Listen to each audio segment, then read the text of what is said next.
Jésus décida de partir pour la Galilée. Il trouve Philippe et lui dit « Suis-moi ». Philippe était de Bethsaïde, le village d'André et de Pierre. Philippe trouve Nathanaël et lui dit « Celui dont il est écrit dans la loi de Moïse et chez les prophètes, nous l'avons trouvé. C'est Jésus, de Joseph, de Nazareth. » Nathanaël répliqua « De Nazareth peut-il sortir quelque chose de bon ?»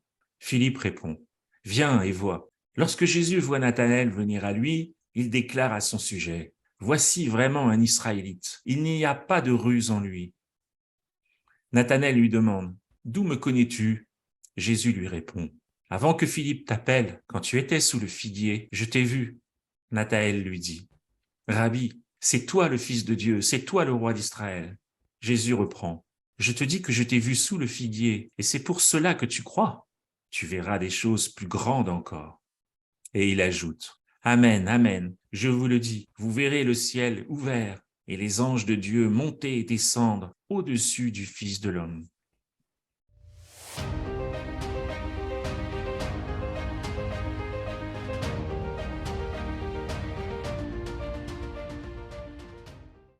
Eh bien, bonjour à tous et à toutes. C'est notre 7e rendez-vous.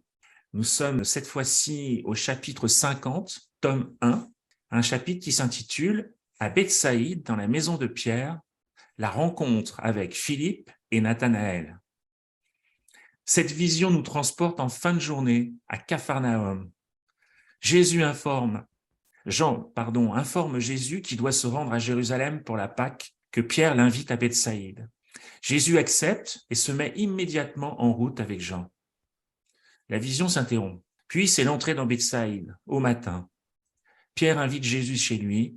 Jésus va s'installer seul sur la terrasse pour prier et réfléchir. De là, il aperçoit les enfants qui jouent sur la rive.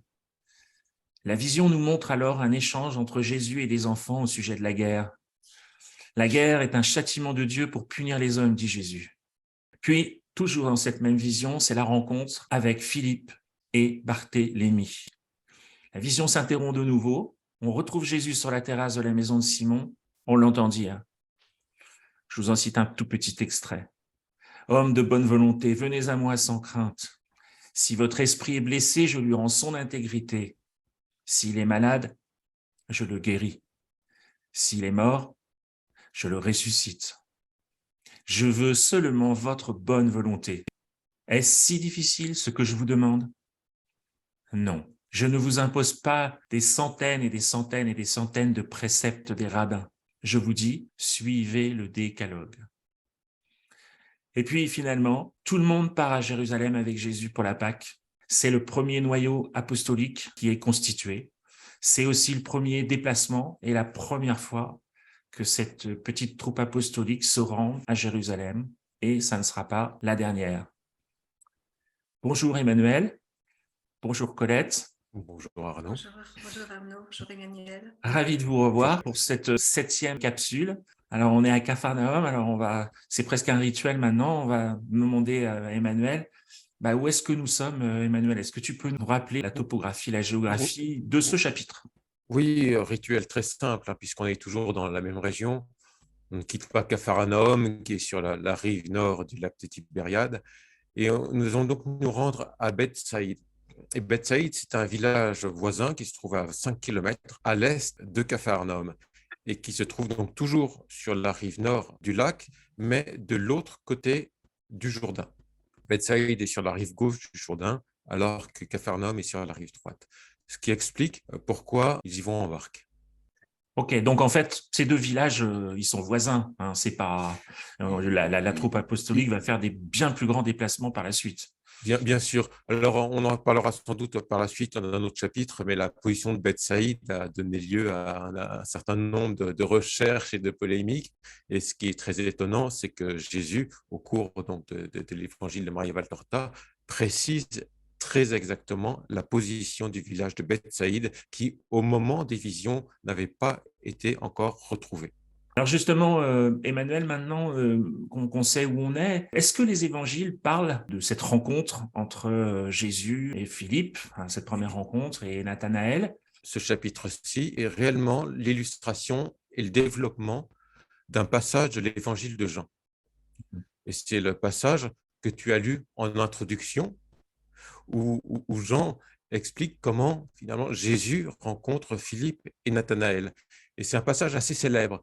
Et ce qui va être intéressant aujourd'hui, c'est de comparer ce que dit Jean à ce qu'expose Maria Valtorta. Et quand on essaie de comprendre à quoi ressemblait Nazareth à l'époque de Jésus, souvent, les historiens se fient à cette petite réflexion de Nathanaël quand il dit « De Nazareth peut-il sortir quelque chose de bon ?» Sous-entendu que Nazareth était un village pas très reluisant, développé ou intéressant. Donc, on a tendance à en déduire que c'était pas un gros bourg, ce n'est pas un village important. Or, Maria Valtorta ne relève pas cette phrase. Elle n'est pas citée. Et ça, c'est assez étonnant parce qu'on voit que les autres aspects de ce chapitre-là que tu as lu en introduction, on sont tous énumérés, on sont tous traités. Celui-ci n'est pas traité. On pourra se demander par la suite pourquoi. Enfin, il y a une citation biblique de Jésus qui dit la chose suivante. Amen, amen, je vous le dis, vous verrez le ciel ouvert et les anges de Dieu monter et descendre au-dessus du Fils de l'homme. Alors évidemment, si on ne connaît pas la Genèse ou l'Ancien Testament de façon plus générale, on a du mal à savoir à quoi Jésus fait allusion avec ces histoires d'anges qui montent et qui descendent. Aujourd'hui, puisqu'on n'a pas d'aspect géographique à développer, j'aimerais vous parler de l'histoire des Hébreux.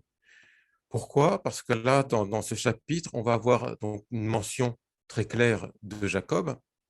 On en aura beaucoup plus. Je crois que Colette a identifié 4 ou 5 références à l'Ancien Testament, rien que dans ce chapitre. Moi, j'avais surtout vu Jacob, je n'avais pas tellement vu les autres. Jacob, c'est un personnage particulièrement important. Alors, évidemment, la Bible, on n'étudie pas ça à l'école, au catéchisme, je ne sais même pas. Donc, il faut y s'y mettre plus tard. Et ce n'est pas toujours simple de retenir tellement c'est dense et tellement c'est riche. En tout cas, c'est passionnant à lire. Et l'histoire de Jacob est très connue à l'époque, évidemment, de Jésus. Donc, Jésus n'a pas besoin, dans l'Évangile, Jean n'a pas besoin de préciser de qui il est question quand on parle d'anges qui montent et qui descendent. Donc, Jacob, c'est un patriarche. Vous savez que la Bible commence surtout avec l'histoire des patriarches, après il y a l'histoire des rois et après celle des prophètes. Il y a d'autres choses évidemment, mais c'est globalement un peu dans cet ordre-là. Emmanuel, est-ce que tu peux dire, parce que moi je connais très mal Oui. l'Ancien Testament et peut-être qu'on a beaucoup d'auditeurs qui sont un peu aussi perdus que moi. Jacob, c'est combien de temps, ou j'allais dire combien de centaines d'années avant, qu'on puisse le situer un peu dans le temps? C'est très simple. Jacob, c'est l'un des tout premiers, c'est le 3e patriarche après Abraham. C'est le petit-fils d'Abraham et fils d'Isaac. Ah ouais, donc c'est très ancien. Oui, ça vient chercher entre 1500 et 1800 ans avant Jésus-Christ. Wow. Ah oui. Cette histoire. Abraham est contemporain de la destruction de Sodome et Gomorrhe. Abraham, c'est le tout premier. C'est le tout premier à avoir entendu Dieu, à s'être adressé à lui. C'est vraiment le père de la religion hébraïque. Tout commence avec Abraham. Et les Juifs, à cette époque, enfin, ce n'étaient pas les Juifs, c'était les Hébreux, ils venaient du nord de la Mésopotamie, en amont du Tigre et de l'Euphrate. Dans ces régions-là, c'est un peuple de nomades. Ils ont des chameaux, ils ont des ânes, ils ont surtout des moutons, des chèvres, et voilà, quelques vaches aussi. Et ils voyagent à une époque où tous les peuples s'étaient sédentarisés. Dieu va s'adresser à Abraham et lui promettra cette fameuse terre qui est la terre de Canaan, initialement, qui est l'actuel Israël. Ce qu'il faut savoir, Jacob, c'est un personnage absolument central, tellement fondamental qu'il a donné son nom à Israël. Sans Jacob, Israël ne s'appellerait pas Israël. Pourquoi? Il a un frère aîné qui s'appelle Ésaü, qui est né en premier, Jacob en second. C'est Ésaü qui était héritier de son père Isaac. Mais Jacob, avec la complicité de sa mère, a réussi à dérober à son frère son droit d'aînesse. Ce qui fait qu'il est devenu, par une sorte de forfait, l'héritier de son père. Son frère, évidemment, qui était un chasseur, plus fort que Jacob, qui était quelqu'un de plus fin, eh bien, son frère a voulu se venger et l'assassiner. Donc Jacob, lui, il a filé, il est retourné en Mésopotamie, trouvé à prix. Et en cours de route, il va s'endormir dans la campagne ou dans la montagne. Il va faire un rêve. Il va simplement rêver d'une échelle qui part de la terre et qui rejoint le ciel avec Dieu dans le ciel. Et tout le long de l'échelle, il y a des anges qui montent et qui descendent l'échelle. C'est ce qu'on appelle l'échelle de Jacob. Et il va poursuivre son voyage, Jacob, et il va rencontrer une femme dans certains contextes assez étonnants, on va dire, parce qu'il aura deux épouses. Il était amoureux de Rachel, mais il a épousé par erreur, enfin involontairement, Léa, sa sœur, qui était moins jolie, mais que son père lui a permis d'épouser quand même. Voilà. Donc, patientant encore 7 ans, il fallait qu'il patiente 7 ans pour épouser à chaque fois l'une des filles du roi. Et il va épouser aussi Rachel. Et après, il va retourner au pays de Canaan. Et en retournant vers le pays de Canaan, il va avoir très peur parce qu'il va avoir peur de son frère. Quand il l'a quitté, il cherchait à le tuer pour se venger. Quand il lui ait volé son droit d'héritage sur les biens de son père. Donc, il a très peur et il va s'isoler un soir. Et au cours de la nuit, une créature, on ne sait pas exactement ce que c'est. Certaines traductions de la Bible parlent d'un ange. On dit aussi quelqu'un, on ne sait pas qui c'est, va se battre avec Jacob. Jacob va lutter toute la nuit contre cette créature et il va finir par en triompher, même s'il sera blessé à la hanche. Voilà. Et en fait, cette créature était envoyée par Dieu. Et à partir de là, Dieu s'adresse à Jacob et il lui dit, maintenant on t'appellera Israël. Pourquoi Israël? Parce qu'en hébreu, ça signifie celui qui résiste à Dieu, qui se montre fort et droit devant son Seigneur. Et quand on parle des enfants d'Israël, on parle des enfants de Jacob. C'est exactement la même chose. Israël, c'est Jacob. Et il est aussi très important, Jacob, parce qu'il est le père de tous les enfants d'Israël. Avec ses deux épouses, plus des deux servantes des deux épouses, ce qui fera quand même 4 femmes, il aura 12 fils, dont un certain Judas, qui donnera la Judée et les Juifs. Donc Judas est un fils de Jacob. Il a des fils célèbres. Il y a un certain Lévi qui donneront les Lévites. Ils n'auront pas de tribu à proprement parler, après Moïse en tout cas, et ce seront les gardiens de la liturgie. Benjamin aussi, un fils bien connu de Jacob, parce que c'est le dernier né. C'est pour ça qu'on appelle aujourd'hui encore les Benjamins le dernier né, c'est le 12e fils. Il y a Joseph aussi, qui est très connu, qui clôt le chapitre de la Genèse et qui a une vie assez étonnante, qui va initier l'idée de la retraite en Égypte. Joseph, c'est le premier à se réfugier en Égypte pour se protéger de ses autres frères. Et Joseph avait un don en commun avec son père, c'est qu'il rêvait et surtout qu'il interprétait les rêves. Voilà. Eh ben, finalement, c'est pas si compliqué que ça, l'Ancien Testament, quand tu nous en parles. Moi, voilà, presque un autre univers, mais quand tu le racontes comme ça, on comprend, quoi, en fait. Bon, merci, Emmanuel. Colette, alors, rebonjour. Dans quel contexte a été écrit ce chapitre? Est-ce que tu as envie de nous en dire un mot ou t'exprimer sur autre chose? Je te lance là-dessus, mais bon. Oui. Alors, on découvre qu'au début du chapitre, on peut voir dans le livre, il est croché avec les petits points sous la date du 15 octobre 44. Et puis, elle marque plus tard à 9h30, elle a la vision. Et donc, qu'est-ce qui s'est passé juste avant pour Maya Valtorta? Déjà, elle écrit beaucoup, malgré son état de santé. Et donc, pendant la nuit, le soir, la veille au soir, après la communion, elle dit qu'elle s'était unie au Seigneur et Jésus, à ce moment-là, a lourdement insisté pour que les dictées restent la propriété de l'ordre des Servites de Marie, auquel appartenait Maria Valtorta en tant que tertiaire de l'ordre des Servites. Il lui rappelle également qu'elle était, sans le savoir déjà, fille de Notre-Dame des Douleurs depuis ses 4 ou 5 ans et qu'elle doit être une lumière qui se diffuse dans l'ordre. Et petite anecdote, pourquoi entre 4 et 5 ans, elle était déjà, sans le savoir, fille de Notre-Dame des Douleurs? C'est un épisode très touchant qu'elle décrit dans son autobiographie, où elle voit, lorsqu'elle est à l'école maternelle des Ursulines, elle voit dans la chapelle, sur un bas-relief, le gisant, le Christ gisant, et qui est représenté de manière étonnamment réaliste avec toutes ses blessures. Toutes ses copines en avaient horreur, elles étaient troublée, perturbée à le regarder, tandis qu'elle en a souffert de compassion. Déjà, elle avait déjà ce germe de compassion, de souffrance qu'on peut voir chez les mystiques, une souffrance, ce désir de consoler Jésus. Et elle n'en dormait plus. Elle avait 4 ans et demi, elle n'en dormait plus. Elle était malheureuse à l'idée que Jésus soit là, tout seul à souffrir. Elle voulait lui offrir, combien elle aurait aimé lui offrir ces bonbons que sa mamie lui donnait sur le chemin de l'école. C'était sa première rencontre avec le Seigneur. Donc, elle avait une vocation à entrer dans cet ordre-là. Puis, tard le soir, elle a une vision où elle voit la Vierge Marie habillée comme un jeune servite de l'ordre, avec un manteau noir, et elle a une expression accablée. Elle semble avoir beaucoup pleuré, regarde vers le nord, sans que l'on sache pourquoi. En tout cas, quelque chose l'a fait souffrir. Elle se tourne vers Maria et la prend sous son manteau et garde le silence. C'est une image, pour moi, quand Jésus parle, sa mère n'est jamais loin.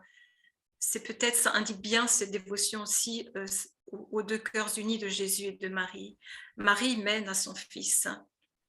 Et les souffrances de Jésus par rapport aux servites de Marie sont nombreuses, surtout en ce qui concerne l'œuvre, avec ce rationalisme quand même qui fait obstacle parfois à certains passages ou à certaines tournures ou à certaines descriptions. Troisième élément, de ce contexte de l'auteur elle-même, lorsqu'elle écrit ce chapitre, c'est que c'est la guerre. Il y a, dans les heures qui précédaient cette dictée, il y a des maisons qui ont été bombardées juste à côté de la sienne. Et elle dit en avoir fait le rêve prémonitoire au mois de février, et on est en octobre. Et j'aimerais encore ajouter ceci. Ce qui me touche profondément, c'est la manière dont Maria Valtorta décrit les choses et la grâce qui lui est accordée par Dieu d'avoir de voir les choses, de les percevoir avec une telle acuité sensorielle, surtout de la vue, l'ouïe, l'odorat aussi. Elle a une vision pratiquement panoramique, une vision à 360 degrés. Et je me dis, quelqu'un qui fait du tourisme aurait des choses à apprendre, et beaucoup de gens font du tourisme, voyagent beaucoup, mais n'observent pas autant que cette femme qui, dans son lit, avec son regard spirituel, a vu avec autant de détails. Elle était obligée de les décrire, d'ailleurs, ces détails, Jésus y tenait beaucoup. Et je me dis peut-être que c'est le privilège des bienheureux. Un jour, le Seigneur donne ce privilège à ces bienheureux sur terre et peut-être au-delà, de voir dans le temps, de revisiter l'Évangile. En même temps, elle ne voit pas tout, elle ne voit que ce que Jésus lui laisse voir et entendre. Il y a des moments, elle ne sait pas ce qui se passe, notamment quand ils partent à Bethsaïda. Il y a une coupure, puisqu'après, elle les retrouve au petit matin, et on ne sait pas ce qui s'est passé entre. Bon, si on revient à notre chapitre, donc on voit Jésus qui arrive à Bethsaïda, on voit qu'il est accueilli par Pierre. On pourrait peut-être dire un mot sur ce qui se passe quand il est sur la terrasse pour prier et réfléchir ce qu'il va dire en fin de journée aux villageois. Alors déjà, il croise la maîtresse de maison. Oui, qui n'est pas nommée. Non, qui n'est pas nommée. La maîtresse de maison, c'est la maison de Pierre, donc on sait qui est la maîtresse de maison, c'est l'épouse de Pierre. Et elle n'est pas nommée. Alors, par rapport à cela, évidemment, elle le sera par la suite. C'est un personnage qu'on verra régulièrement, mais plus tard. Et je pense personnellement qu'il y a un souci littéraire, en fait, le souci du narrateur de ne pas noyer celui qui découvre l'œuvre derrière les situations, les noms de lieux ou les noms de personnages. Donc, ces scènes, ces chapitres se concentrent vraiment sur les personnages principaux. Et ce qui est pour le moment périphérique, on ne l'aborde pas. Et on ne détourne pas l'attention du lecteur sur un personnage qui n'apparaîtra que plus tard. Il est juste présent. Mais pour le moment, on se concentre sur Jésus parce que c'est Jésus qui va rencontrer de nouveaux apôtres. Donc en fait, ce que tu dis, Emmanuel, c'est que Jésus, par égard pour le lecteur, Et je dirais les 719 autres personnages qui vont suivre tout au long de l'œuvre, pour nous épargner de la confusion, ne cite pas trop, même pas les noms des femmes et des personnages annexes, mais reste concentré vraiment sur ce qui Voilà, est je dirais que important, c'est-à-dire les nouveaux apôtres, c'est ça? c'est le souci d'un écrivain. Si on a beaucoup de personnages, on va pas, même s'ils se croisent au début du roman, on va pas s'intéresser à tous, c'est juste pas possible. C'est avec ce souci d'être progressif. De la même manière qu'il apporte des enseignements graduels, on entre dans la complexité des personnages, ne serait-ce déjà par leur diversité, leur nombre, graduellement. Il y a d'un côté de la maison, il y a le jardinet. Et dans ce jardinet, ce petit escalier extérieur monte jusqu'à la terrasse qui sert de toit. Elle est recouverte de vignes pour l'instant qui n'ont pas de feuilles. Apparemment, il y a encore une tonnelle, il doit y avoir une tonnelle comme sur les maisons là-bas à l'époque. Et cette terrasse bordée d'un muret. Et de l'autre côté de la maison, il y a la route et au-delà de la route, le lac. Il y a un figuier, un peu classé, c'est un peu là une plante classique de l'époque et du lieu, un figuier, une vigne, de la vigne. Il jouit de cette vue, de ce paysage. Ça fait partie de ses nourritures. Juste avant, Pierre on veut lui offrir à manger, à boire. Jésus prend juste quelques bouchées pour montrer qu'il accepte, donc par politesse. Et ensuite, il monte à la terrasse. Donc, il se nourrit du paysage. Il se nourrit en s'unissant à son Père pendant un long moment, apparemment. Il prie longuement. Et il se nourrira en soirée parce que sa nourriture, c'est de faire la volonté de son Père. Donc, c'est de parler, d'évangéliser. Elle dit les heures passent calmes et paisibles. Et il trouvera une douce transition pour sortir de sa prière. Il y a à la fois le paysage et les enfants qui jouent, les enfants qui sont pour lui un public privilégié qui le console énormément. Alors justement, les enfants, qui est-ce qui veut en dire un mot? Parce que c'est presque, on pourrait dire, une autre partie, puisque Jésus va finalement descendre de cette terrasse et puis se diriger vers la rive où jouent une dizaine d'enfants. Et va s'en suivre un échange tout à fait édifiant. Alors, ce qui est intéressant, cet échange, c'est qu'on pourrait l'imaginer aujourd'hui. Il voit des enfants et il leur demande, vous allez tous à l'école? Les gamins, ils leur répondent oui. Déjà, ça signifie qu'il y avait l'école, c'était une institution existait à cette époque, c'était organisé comme tel. Et Jésus demande après, qui est le meilleur? Lui. L'un désigne évidemment l'un de ses camarades. Cette notion de meilleur, c'est vraiment dans le sens des enfants. N'imagine pas, Jésus a dit s'adresser aux hommes en disant c'est qui est le meilleur. Voilà. Donc il reprend les notions des enfants, leur vocabulaire. Et c'est là qu'en désignant lui, c'est un garçon le plus frêle qui est désigné. Et il lui reproche de ne pas vouloir jouer à la guerre. Alors Jésus la demande à l'enfant comment il s'appelle. Je dirais, comme on demande aussi à un enfant comment il s'appelle, ça n'a pas forcément ici tant d'importance. En tout cas, c'est le dialogue qui se construit sur ce ton très naturel. Il s'appelle Joël. C'est un grand nom. C'est celui qui annonce. Et là, je crois, Colette, que c'est une référence aussi à l'Ancien Testament. Du livre de Joël, chapitre 4. Pour citer le verset du livre de Joël en question, parce que Jésus dit que l'infirme dise « Je suis un brave ». Donc, dans le verset dit « De vos socs forgez des épées et de vos serpes des javelots, que le faible dise « Je suis un brave ». Et ensuite, il explique à ses enfants en quels termes il faut être des braves, selon la loi de Dieu. Il y a beaucoup de... En fait, ce chapitre est parsemé de références bibliques, surtout par rapport au décalogue. Le décalogue, le respect du sabbat, parce qu'il y a la référence à Néhémie. Et donc, le livre de Joël, oui, il y a beaucoup de... Tu disais tout à l'heure la Genèse, que confirme ce que dit Matthieu dans son évangile, que Jésus est venu accomplir et non pas abolir la loi, et que pas un iota ne sera ôté avant que tout s'accomplisse. En l'occurrence, on est face à une thématique qui reviendra ponctuellement dans la bouche de Jésus par rapport à des situations, notamment à l'apport des poissons à Jérusalem, où il y aura une rixe entre deux éleveurs d'ânes. Et il interviendra où on abordera la question du conflit et de la guerre. Ici, c'est intéressant l'argument qu'il donne, qui est on ne peut plus simple et on ne peut plus clair, c'est que la guerre est un châtiment de Dieu pour punir les hommes. Donc, est-ce que la guerre vient des hommes ou elle vient de Dieu? C'est un châtiment de Dieu, mais elle vient quand même de Dieu, puisque les hommes, s'ils sont punis, c'est qu'ils ont fauté. En quoi ont-ils fauté? Dans la guerre, on faute parce qu'on ne reconnaît plus l'autre comme un frère. Donc, c'est un manquement profond au commandement. Et puis, c'est aussi la guerre, la volonté d'imposer sur l'autre sa propre loi. Et si on impose à l'autre sa propre loi, on l'empêche d'obéir à la loi de Dieu d'une certaine façon. On se substitue à Dieu au nom de la force matérielle qu'on exerce sur lui, alors que la véritable force est spirituelle. Et c'est tout le propos de Jésus. Le vrai combat, il est intérieur et il est dans la relation à Dieu, mais jamais contre les autres hommes. Et si on en arrive à se battre, c'est qu'on a profondément manqué d'obéissance et tout part de l'orgueil. On fait la guerre parce qu'on veut se montrer plus fort que l'autre.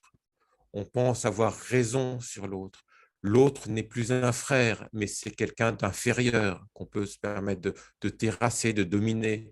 Ça peut être une proie, ça peut être quelqu'un qu'on va chercher à exploiter ou à dominer d'une façon ou d'une autre. La guerre devient une sorte d'engrenage de péché impossible de rattraper. Dès lors que ce sont les armes qui parlent, eh bien, elles remplacent la bouche des hommes. Elles remplacent complètement le verbe. Tu ne crois pas, Emmanuel, aussi que la violence vient quand on n'a plus les mots? Tu sais, au début était le verbe, et quand on n'a Oui, pas les mots, ben, on n'a plus que les points quand on n'a pour plus les mots, mais exprimer. pour en arriver, justement, je pense que pour en arriver à la guerre, c'est pas parce qu'on n'a plus les mots, mais parce qu'on veut plus les chercher, Oui, parce qu'on ne veut plus les mots. C'est quelque chose de plus puissant que nous, fait qu'on jette les mots et on passe aux actes, à la violence. oui. Alors que les mots sont toujours là. Le verbe, il est toujours en nous. On pourrait le chercher, la diplomatie, la parole arrête tout. Hein. Il n'y a pas de conflit qui ne pourrait être suspendu par la parole. Je veux dire, finalement, c'est l'histoire du monde, mais l'histoire du monde qui se répète à travers les guerres, à travers le temps, aurait pu il ne pourrait n'y avoir aucune guerre si on se parlait. Parce qu'on confond le jeu avec la réalité. C'est le problème des adultes. Ils prennent leur fantasme pour une réalité, alors que les enfants, ils savent que ce n'est qu'un jeu. Les enfants jouent à la guerre, alors que les adultes, ils se prennent au sérieux quand ils jouent à la guerre. D'ailleurs, il le dit, enfin, tu mettras le texte, on le mettra à l'image, mais toi, quand il y a la guerre, elle montre que l'homme n'est plus un vrai fils de Dieu, c'est ce que tu dis. Et il ajoute, quand le Très-Haut créa le monde, il fit tout, le soleil, la mer, les étoiles, les fleuves, les plantes, les animaux, mais pas les armes. Dieu n'a pas créé les armes, c'est ce que tu disais tout à l'heure. Donc la guerre, c'est pas Dieu, parce qu'on entend souvent ça. Moi, j'entendais ça quand j'étais petit, et je l'entends encore. Si Dieu existait, il n'y aurait pas la guerre. C'est un argument qui est extrêmement fragile, hein, si on creuse un petit peu. Il y a la guerre parce que les hommes oublient de faire exister Dieu. C'est ça. Et il se place au-dessus de lui. Donc la guerre n'est pas la faute de Dieu, mais bien celle des hommes. Jésus s'adresse aux enfants. Quand il s'adresse aux enfants, je trouve remarquable le fait que Jésus les considère presque comme des adultes quand il leur parle. Il leur parle comme à des adultes. Ouais. Et l'enfant, ça nous indique aussi que l'enfant peut avoir une maturité spirituelle, si tant est qu'il ait quand même une base d'instruction au niveau de la connaissance, des connaissances bibliques. Et ces enfants avaient déjà des bases de par leur instruction, et Jésus peut embrayer là-dessus. Et ils le comprennent, parce qu'ils n'ont pas de voile, ils n'ont pas d'écran, ils ne font pas barrage à cette parole, d'autant qu'eux savent qu'il est le Messie. Étant donné que ce chapitre est illustré de beaucoup de passages de l'Ancien Testament, je trouve que c'est c'est peut-être pas anodin, c'est pas sans lien avec le fait que Philippe et Barthélemy soient devenus apôtres. Ça les conforte parce qu'à un moment de l'œuvre, je crois, avant sa dormition, la Vierge Marie parle des apôtres à Jean et elle définit Philippe et Nathanaël de traditionnalistes. Ce qui se passe dans ce moment décrit pendant au chapitre 50 doit beaucoup conforter Philippe et Nathanaël, même s'ils l'étaient déjà, d'après ce qu'ils exprimaient. Avec cette insistance sur le respect du sabbat, les pécheurs qui n'ont pas péché, Pierre et Jean n'ont pas péché, ils ont préféré renoncer au gain, les références au décalogue. Donc, à la suite de cet échange avec les enfants, eh bien, tout de suite, dans la foulée, c'est la rencontre avec Philippe, hein, si je ne me trompe pas, Colette et Emmanuel. Les enfants, c'était un peu un prétexte pour créer un point d'attractivité, parce que sans doute que Philippe était timide, évidemment, il n'oserait peut-être pas approcher Jésus comme ça, seul, alors que lui est seul. Donc les enfants créent l'intermédiaire nécessaire aux premières paroles, aux premiers échanges entre les deux hommes. Tu penses que Philippe a entendu ce que Jésus a dit sur la guerre ou il était trop loin à ce moment-là? Oh, j'en sais rien, Mm. j'en sais rien. Mais il va se mêler à la conversation et après, plusieurs personnes vont venir aussi, parce qu'à chaque fois que Jésus parle, finalement, il y a quand même un attroupement en quelques minutes qui se met en place. Et donc, c'est très beau ce qu'ils se disent, hein, c'est très, très simple, très pur. D'ailleurs, Maria Valtortal décrit précisément, il dit, voilà, un homme quelque peu âgé s'est approché en curieux. Jésus se retourne pour caresser un enfant qui tire sur son vêtement et il le voit. En fait, c'est l'enfant qui lui dit, tiens, tiens, regarde, il y a un homme qui accroche. Il le regarde intensément. Cet homme le salue en rougissant, mais ne dit rien d'autre. Viens, suis-moi. Oui, maître. Jésus bénit les enfants et revient à la maison à côté de Philippe. Il l'appelle par son nom et s'assoit dans le jardinet. Veux-tu être mon disciple? Je le veux et je n'ose espérer l'être. C'est moi qui t'ai appelé. Alors je le suis, me voici. Tu savais qui je suis? André m'a parlé de toi. Il m'a dit, celui que tu désirais est venu, car il savait que j'attendais le Messie. Ton attente n'est pas déçue, il se tient devant toi. Mon maître et mon Dieu. On voit que finalement, s'il est descendu, il a parlé aux enfants, certes, mais dès qu'il a vu Philippe, il s'est isolé avec lui pour lui dire, voilà, c'est toi que j'attendais, que j'étais venu chercher, c'est pour toi que je suis descendu. Et après, il lui dit ce qu'il dira aussi à Barthélemy, c'est-à-dire, tu es un Israélite aux intentions droites, c'est pour cela que je me manifeste à toi. Un autre de tes amis attend lui aussi, c'est un Israélite sincère. Va lui dire, nous avons trouvé Jésus de Nazareth, fils de Joseph, de la race de David, celui dont ont parlé Moïse et les prophètes. Va. Et là, on revient à l'évangile de Jean que tu as lu en introduction, Arnaud. Philippe est allé chercher Nathanaël, qui revient. Comment me connais-tu? Demande-t-il. C'est le plus âgé de tous, hein, Nathanaël. Il a une soixantaine d'années, peut-être 70 ans. Avant que Philippe ne vienne t'appeler, je t'ai vu sous le figuier. Mais tu es le Fils de Dieu, tu es le roi d'Israël. Parce que je t'ai dit t'avoir vu pendant que tu réfléchissais sous le figuier, tu le crois? Tu verras des choses bien plus grandes que celles-là. Là, on reprend vraiment l'évangile de Jean, dans le contenu, pratiquement mot pour certaines phrases. Et l'idée nous fait penser, évidemment, si vous avez suivi l'émission précédente, le chapitre 6 qui se passait à Capharnaüm, dans lequel on voyait Jean qui retrouvait Jésus un peu derrière le village, dans la campagne, qui s'était retiré pour prier.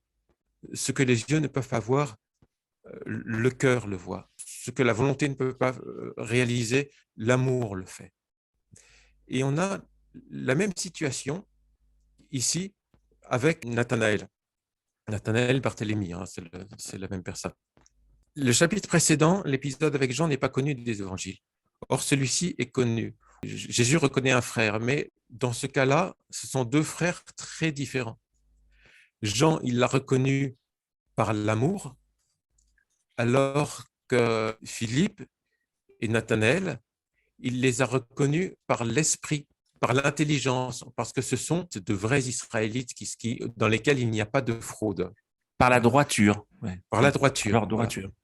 Donc, il reconnaît les siens, soit par le cœur, instantanément, par l'intuition d'âme à âme, comme c'est le cas avec Jean, soit il le reconnaît par la qualité de leur obéissance. Donc, c'est deux façons d'approcher Dieu et d'être reconnu par lui, non seulement d'aller vers lui, mais aussi d'être reconnu par lui. Ça, c'est très important, c'est-à-dire ça vient des deux côtés, il y a un échange de regards. On va vers Dieu, Dieu vient vers nous, il nous observe aussi, il nous voit, il nous accueille. Donc en fait, si on n'a pas complètement la pureté de cœur pour aller vers Dieu, mais si on a la droiture, eh bien, on sera accueilli et vice-versa. Oui, la droiture étant une forme de pureté de cœur, mais qui n'est moins chaleureuse peut-être, mais c'est une pureté d'âme, d'intention. Moi, il y a une question que je me pose, mais comment dirais-je, la précision du dialogue qui nous est rapporté dans les évangiles par Jean, ça suppose qu'il était peut-être pas loin pour avoir entendu ça. C'est surprenant. C'est une bonne remarque, Arnaud. Comme s'il avait vraiment assisté à la scène, parce que on retrouve, je fais écho à certains passages qu'avait lu Colette, la grande humilité de Jean, qui ne rapporte pas au chapitre précédent cette scène où il retrouve son maître, que tu viens d'évoquer tout à l'heure, mais par contre, il la relate pour Philippe et Barthélemy. Oui, en plus, on sait que Jean était là, puisqu'il accompagnait Jésus au soir et qu'il partait avec lui à Bethsaïde. Donc, Jean est là, il a vu que Jésus était sorti, il parlait aux enfants, il était attiré par le bruit, et il a fait un peu comme Philippe. Et donc, Jean a vraisemblablement assisté effectivement à ce dialogue. Cette élection se fait en très peu de mots finalement. C'est comme tu dis, l'intention était déjà là au départ, l'intention de Jésus, l'intention de Philippe et de Nathanaël. Il y a peu de mots. Et même André, le discret André, c'est lui qui avait parlé à Philippe en lui disant « Celui que tu désirais est venu ». Juste une petite phrase a suffi. Vu leur âge aussi, ils doivent avoir acquis beaucoup de sagesse et d'humilité. Apparemment, ce sont des personnes très profondes. Et Jésus a sondé leur cœur et les avait choisis avant déjà. Effectivement, il y a très peu de mots. Et par contraste, avec Judas, on sait combien il y aura de mots, d'échanges, de discussions, de corrections, de dialogue là, n'ont plus fini entre Judas et Jésus. Là, il en faudra des mots pour vraiment le convaincre de le rejoindre entièrement. Là, quand ça vient du cœur, du plus profond de l'âme, ça se fait effectivement tout seul, parce qu'il y a cette reconnaissance, parce qu'ils se sont vus, ils se connaissaient avant de se rencontrer. Avec Judas, le choix s'est fait dans la douleur pour Jésus. Judas, c'était une situation un peu particulière, parce que par la suite, il leur dira à plusieurs reprises, « Je vous ai choisis, vous les 12 ». Il admet qu'il les a choisis, mais pour Judas, il y a eu des moments d'hésitation et beaucoup de souffrance. En tout cas, on peut dire que Jésus, il perd pas son temps. Il recrute 2 apôtres recrutés, c'est peut-être pas un terme très heureux, mais il rallie 2 apôtres majeurs. Et puis, c'est pas fini, puisque maintenant, on va l'entendre, il va retourner vers la maison de Pierre, il va monter sur la terrasse et on va l'entendre parler à tous les habitants de Bethsaïde, parce que tout le monde sait qu'il est là. J'imagine qu'il n'y a pas un villageois qui ignore que Jésus est là, quoi, en fait. Alors, ce que je vous propose maintenant, c'est de passer à aller vers écouter Jésus parler aux habitants de Bethsaïde. Et on va voir qu'il va y avoir encore là aussi beaucoup de références à l'Ancien Testament. Donc, j'ai lu tout à l'heure ce petit passage que j'aime bien, ce paragraphe sur cette parole qui se donne en toute situation, pour toutes les misères, qui s'adapte à toutes les misères humaines. Et il insiste beaucoup sur la bonne volonté. Paix aux hommes de bonne volonté, c'est sa première phrase. Ce qu'il leur demande, il les conforte, il les rassure en disant « Ce que je vous demande, ce n'est pas difficile. Je vous demande de suivre le décalogue et je vous demande d'être de bonne volonté. » Et ça, ce sont les 2 ingrédients nécessaires pour devenir disciple du Christ. Il promet des guérisons, pas seulement du corps, mais aussi des guérisons de l'âme. Ça, il en parlera tout au long de sa vie publique. Plus qu'à vos corps, je m'adresse à vos âmes. Venez à moi sans crainte. Menez à la perfection votre obéissance aux 2 commandements de l'amour. Et là, lui va accomplir la loi. Il la perfectionne. Il va dire aimez jusqu'à vos ennemis. Comme il vous aimera le Très-Haut, qui aime tellement l'homme devenu son ennemi à la suite du péché originel. Et ça rejoint, ça fait écho à ce qu'il a dit aux enfants. Le vrai fils de Dieu dit-il aux enfants, frères, je sais que j'aurai le dessus par rapport à la guerre, si on veut jouer à la guerre, mais je vous dis, ne faisons pas ceci, parce que cela vous porterait tort à vous. Donc, ne pas faire les choses ne pas vouloir le mal, non pas par peur du mal et par un souci égoïste, mais parce que ce mal va faire du tort à son prochain. Et Jésus a tout le temps souffert de ça. Les apôtres ont mis du temps à comprendre que les souffrances de Jésus par rapport à Judas, c'est pas par rapport à lui-même, c'est par rapport à l'âme de Judas. Quand il a pleuré sur Jérusalem, c'était par rapport à la perdition des âmes. Et toutes ces souffrances étaient des souffrances d'amour pur et divin qui n'avaient plus rien à voir avec un amour, avec une souffrance égoïste. Et il termine son discours, paix à vous. C'est toujours son mot d'introduction et son mot de conclusion, paix à vous. Emmanuel, tu as envie d'ajouter quelque chose par rapport à cette prise de parole de Jésus? Oui, c'est juste faire le lien avec l'évangile de Jean, cette fameuse référence à Jacob. C'est ici qu'elle apparaît, en conclusion de son discours, quand il dit « Aimez, que l'amour soit une échelle par laquelle, une fois devenu ange, vous monterez au ciel, comme dans la vision de Jacob, en écoutant le Père dire à tous et à chacun, je serai ton protecteur partout où tu iras, et je te ramènerai à ce pays-ci, au ciel, au royaume éternel. » La référence à l'échelle de Jacob, c'est simplement une invitation à être comme les anges qui montent, sachant que l'ange, il redescend aussi. Il remonte et il redescend. Et ça ressemble à la vie. Il y a des moments où on s'élève et on chute toujours plus ou moins. Et le tout, c'est de retrouver ces ailes qui nous permettent de nous élever à nouveau. Et ainsi de suite, la vie est faite que d'ascension et de retour en arrière. Alors, pour les anges, c'est facile parce qu'ils viennent d'en haut, ils y retourneront très facilement. S'ils descendent, c'est pour se mettre à notre niveau. Mais ce n'est pas naturel pour eux de descendre. Ils descendent vers nous, les hommes. Mais pour nous, ça doit être naturel aussi de nous élever vers les anges et d'être comme eux, comme le suggère Jésus. Mais c'est difficile, on a plutôt tendance à rester bien les pieds sur terre et à regarder l'échelle. De temps en temps, on jette un coup d'œil, mais on ne monte pas trop dessus. On monte quelques marches, quelques barreaux, et après, on les redescend. Et un jour, il faudra se décider à monter l'échelle sans redescendre. Et exactement d'accomplir ce que dit Jésus, quand il dit, voilà, je serai ton protecteur partout où tu iras, et je te ramènerai à ce pays-ci, au ciel, au royaume éternel. Dans certaines interprétations de cette image, on parle de l'inconscient et du conscient. Ce qui est en bas de l'échelle, c'est l'inconscient et qu'il faut faire remonter vers la lumière, donc vers la conscience. C'est cette conscience qui nous élève. Enfin, voilà pour cet épisode de la prise de parole de Jésus, mais le chapitre n'est pas fini encore. Non, le chapitre n'est pas fini puisque il va s'en suivre. Alors, ce qui suit, c'est la décision de tous aller à Jérusalem. Bon, c'est beaucoup de dialogue et ça se passe d'une manière amusante parce qu'on retrouve un Pierre toujours aussi franc, aussi sincère, aussi direct et qui hésite et puis qui finalement, voilà, peut pas se retenir et va décider de partir avec Jésus. Puis finalement, tout le monde va venir, hein, c'est ça. Hein. C'est la première fois qu'on voit le groupe apostolique, le noyau principal qui part. Ça y est, on est lancé, quoi. Il y a aussi cette petite réflexion par rapport au jour du sabbat, le respect du sabbat.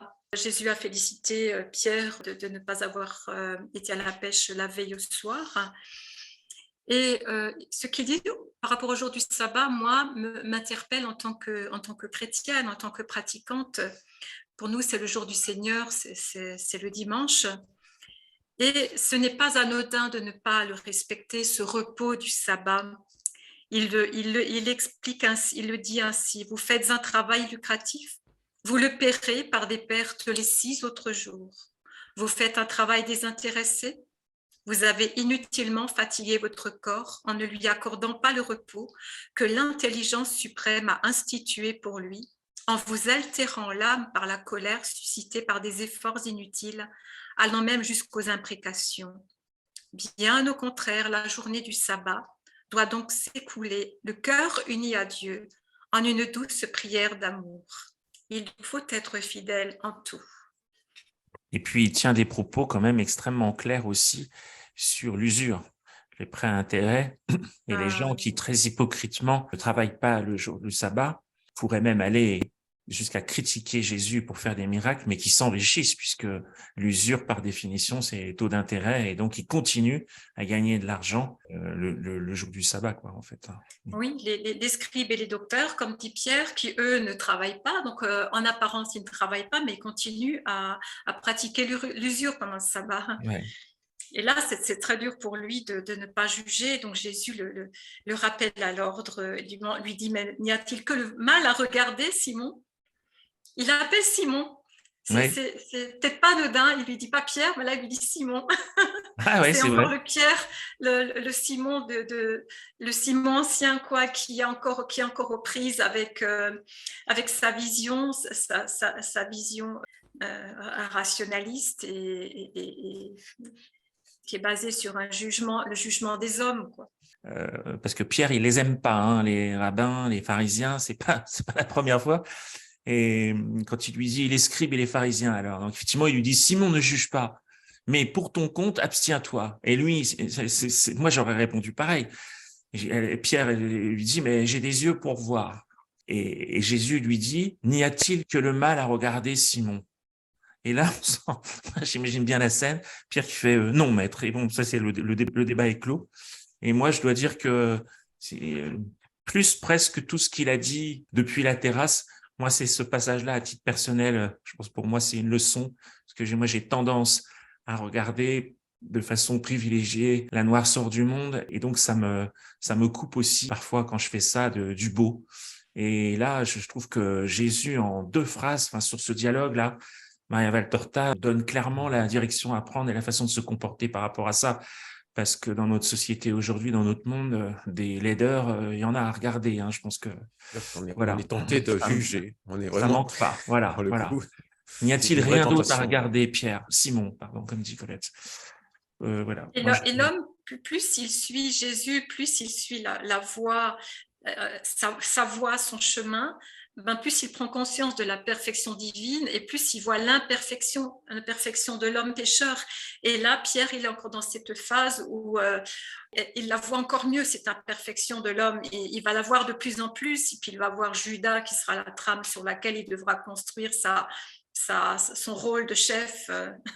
Et c'est difficile pour lui de ne pas juger. Ça devient de plus en plus difficile parce qu'il voit, ses yeux s'ouvrent sur le mal du monde. Et pour nous, c'est pareil, comme tu le dis. Et donc nous, Jésus donnait la réponse quand il a parlé à la foule. Et moi, je vous dis, aimez vos ennemis. Non seulement aimez votre prochain, mais aimez vos ennemis. Priez pour eux, etc. Menez à la perfection votre obéissance aux 2 commandements de l'amour, aimez jusqu'à vos ennemis. Et c'est là que Pierre est peut-être invité à développer une pensée de l'amour pour ses ennemis, peut-être par la prière. Pour moi, c'est la forme. Moi, j'ai du mal à aimer des gens qui font du mal, mais je peux prier, ça, je sais que le Seigneur le veut, de prier pour le salut de ces âmes. Parce que le mystère d'iniquité est à l'œuvre, Satan, il est à l'œuvre dans le monde. C'est bien là que se trouve la grosse dualité pour nous. Oui, et pour finir, effectivement, souligné Arnaud, on a le départ du premier groupe apostolique, finalement. C'est ici qu'on comprend qu'ils vont commencer à voyager ensemble. Et ce n'est pas Jésus qui leur a demandé. C'est-à-dire que moi, je vais à Jérusalem Et d'eux-mêmes, et c'est Jean au chapitre précédent qui avait initié déjà, qui avait demandé est-ce que je peux venir? Voilà, il avait accepté, bien entendu. Et là, Pierre et puis les autres, donc ça vient vraiment de leur cœur, de leur décision d'être à leur tour pèlerins et de porter la parole en définitive. Mais ils ne se rendent pas compte encore qu'ils vont porter la parole. Ils ont juste envie de le suivre pour le plaisir d'être avec lui et de le connaître mieux et de voir comment les choses vont se passer. Mais ils ont encore cette fraîcheur des enfants qu'on a rencontrés tout à l'heure au bord de l'eau. Ce goût du départ qui fait du bien. Et c'est sur toute cette tonalité assez joyeuse que le chapitre, enfin, s'achève, n'est-ce pas, Arnaud? C'est vrai qu'il est riche, hein, il est dense. Que s'achève la vision s'achève par ce psaume. Mais juste avant, Jésus dit, nous allons prier, puis chacun regagnera sa maison. Et toi, maître, que feras-tu? Je prierai encore. Donc la vision s'arrête là, mais la prière de Jésus continue, qui continue à prier, à s'unir au Père, à demander, à prier pour le monde. Il y a combien de distance là de Bethsaïde pour aller à Jérusalem, Emmanuel? Il se prépare pour une marche de combien de temps là? Une petite semaine. Ah oui. Oui, c'est toujours à peu près la même distance, que ce soit Nazareth, Capharnaüm, c'est toujours environ 120 km. Ah oui, d'accord. Oui, oui. okay. Ils feront une pause à Cana entre-temps. Ah oui, voilà, bien c'est sûr. Ça. Une halte. Oui. Voilà, ça va être le chapitre. D'ailleurs, ouais, je peux faire le chapitre prochain, terminer comme ça, c'est que le prochain chapitre, donc c'est le 51, donc fort logiquement, qui s'intitule « Marie envoie Jude inviter Jésus aux noces de Cana ». Et c'est encore ça, un épisode qui est bien référencé dans les évangiles. Hein. Bon, donc pour conclure, je voudrais rappeler aux personnes qui nous suivent, je voudrais leur dire plusieurs choses. D'abord, abonnez-vous. Alors on le dit, abonnez-vous. Mais vous voyez, par exemple, vous pourriez le faire tout de suite. Là, voilà, c'est comme disait ma grand-mère, ce qui est fait n'est plus à faire. Moi-même, hein, je suis comme ça. Je me dis tiens, il faudrait que je m'abonne. Puis bon, la vidéo se termine, puis je l'ai pas fait. Mais faites-le comme ça, vous serez avertis de la sortie de prochain rendez-vous. Encore une fois, laissez-nous des commentaires. Et puis surtout, le dernier point, peut-être le plus important, c'est que faites connaître cette vidéo, faites-la tourner. Voilà, je voulais aussi, je vais vous rappeler, je vais vous remontrer quelques ouvrages de Maria Valtorta, soit des livres qui ont été écrits par Maria Valtorta, hein, sous la houlette de Jésus, soit des livres qui ont été écrits sur Maria Valtorta. Mais je voudrais aussi vous rappeler que voilà, cette émission, elle existe aussi grâce à l'association de Maria Valtorta. Donc, n'hésitez pas à vous rendre, on le mettra en lien sur le site. Hein, il y a 2 adresses. Et si vous voulez commander des livres, vous pouvez le faire. Vous allez édition au pluriel, hein, en minuscule, mariavaltorta.fr. Voilà. N'hésitez pas, si vous voulez offrir des livres, etc., à les acheter préférentiellement sur ce site. Voilà. Donc, je voulais vous montrer et vous informer de la sortie de la bande dessinée numéro 6. Elle vient de sortir. C'est, comment dirais-je, vraiment une très, très belle réalisation. Je pense qu'on ne le dit pas assez. C'est pas un petit dessinateur, hein, c'est vraiment des beaux dessins. Eh bien, voilà, sachez que ça vient de sortir il y a à peine une semaine. Hein, voilà. Et puis, je suis en train moi-même de le lire en ce moment. Je vous invite vraiment à redécouvrir ou à découvrir ce livre qui rentre aussi profondément dans l'œuvre de Maria Valtorta. C'est extrêmement intéressant, c'est le travail de Jean-François Labert. Et là, ce que je vous montre, c'est le tome 2. Hein, voilà. Il y a aussi le tome 1 qui est plus basé sur les travaux et les recherches scientifiques, archéologiques, etc. Voilà. Donc, quand on parle de Maria Valtorta, on fait souvent allusion à son œuvre, mais je vous rappelle qu'il y a les cahiers qui existent. Hein, ça, ce que je vous montre, c'est le 44, il existe le 43 et le 45-50. J'attire aussi votre attention sur ce livre dont on parle peu, qui est majeur, les carnets de Maria Valtorta, qui sont des feuilles volantes qui ont été réunies sur le livre. En vous rendant sur le site, vous verrez qu'il existe aussi les dictionnaires géographiques, dictionnaires des personnages. Voilà, je le montre bien. Dernière chose, Chrétien Magazine. Je ne sais pas, tout le monde ne connaît pas forcément cette revue qui a beaucoup changé. qui s'est, je pense, beaucoup amélioré dans le choix des articles, etc., et qui vous permet de vous tenir au courant sur l'actualité chrétienne et même l'actualité géopolitique tout court, tant qu'elle est en lien avec l'Église et les choses de Dieu. Je vous remercie donc de nous avoir suivis. Je vous donne rendez-vous le mois prochain. On sera en 2023, je pense. Donc, ça sera la première capsule de la nouvelle année. Voilà, Colette, je te salue bien. Je te remercie pour ta participation éclairée. Et Emmanuel aussi, pareil. Merci beaucoup d'avoir contribué et partagé avec nous toutes ces connaissances et sur cette œuvre magnifique. Voilà, à très bientôt. Rendez-vous le mois prochain. Merci Arnaud. Merci. Bonjour, je suis Bruno Périnet, président de l'association Maria Valtorta. Vous voulez aider à faire connaître Jésus avec l'évangile tel qu'il m'a été révélé de Maria Valtorta. Une dizaine de conférenciers rencontrent des familles, des paroisses et des lecteurs dans des salles publiques. Le budget annuel de ces 200 conférences dans toute la France est de 27 000 €. Participez à ce projet national. Faites un don défiscalisable à l'association Maria Valtorta. Il vous sera délivré un reçu fiscal vous permettant d'obtenir une réduction d'impôt de 66%.